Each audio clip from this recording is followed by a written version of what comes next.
C'est l'histoire d'une princesse. Elle est belle, comme toutes les princesses. Elle est intelligente, comme toutes les princesses. C'est un peu agaçant d'ailleurs, non? Elle est belle, elle est intelligente? Oui, mais c'est une princesse. Alors elle doit se marier. Mais elle, eh ben, elle veut pas se marier. Eh non. Son père est furieux, est inquiet, il lui met une pression de tous les diables, alors elle finit par dire « Bon, d'accord, alors le père il commence une grande fête, ma fille va se marier, mais elle a dit « Mais ?» Et là, on doit être bien attentif quand une femme dit « Oui, mais j'épouserai celui qui remplira intégralement la salle du trône. Et s'il ne le fait pas, s'il me déçoit, qu'on lui tranche la tête. » Ainsi parle une princesse. Il y a eu déjà beaucoup moins de gens pour vouloir l'épouser, même si elle était très très belle, même si elle était très très intelligente. Puis il y a quand même un prince fils de prince qui est arrivé avec des centaines et des milliers de serviteurs. Et du matin jusqu'au soir, ils ont déposé dans l'immense salle du trône des tapis, des soieries, des coffres d'or, d'argent, des pierres précieuses. Et à la nuit tombée, le prince, il a dit... Voilà. La princesse, elle a fait, c'est tout. Parce que j'avais demandé de remplir intégralement la salle du trône. Et toi, tu n'as recouvert que le sol. Et on lui a tranché la tête. Elle a été tranquille, la princesse. Il n'y a eu plus personne pour venir.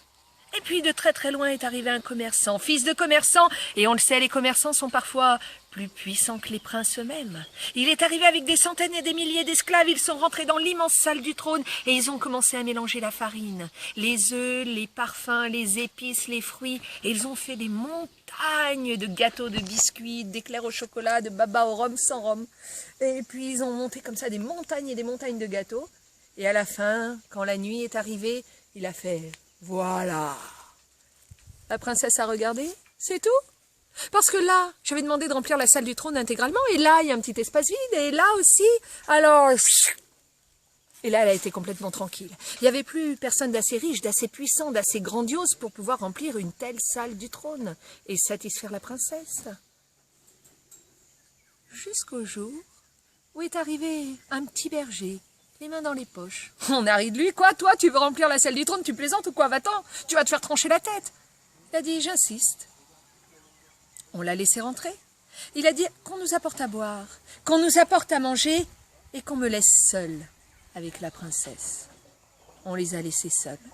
Ils ont mangé, ils ont bu et lui, il a commencé à raconter des histoires, à chantonner. La princesse, elle a ri, elle a rougi, elle a bien aimé. Et puis, il a pincé des cordes, elle s'est mise à danser, il l'a rejoint et ils ont dansé. Au bout d'un moment, la princesse, elle a dit, dis donc, beau et gentil berger, faudrait quand même que tu remplisses la salle du trône, sinon ce soir... T'inquiète pas, princesse, on n'est pas bien là. Profite de ce moment.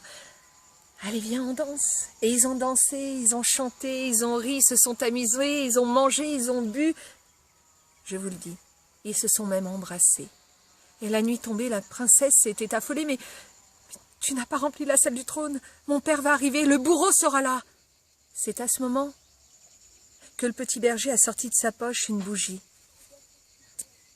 Il l'a allumée. La lumière s'est répandue dans toute la salle du trône. Et lui a dit, regarde bien, princesse. J'ai rempli pour toi cette salle de notre histoire, de nos rires, de notre amour, de notre lumière. Alors elle l'a épousé. Merci Catherine, c'est très beau.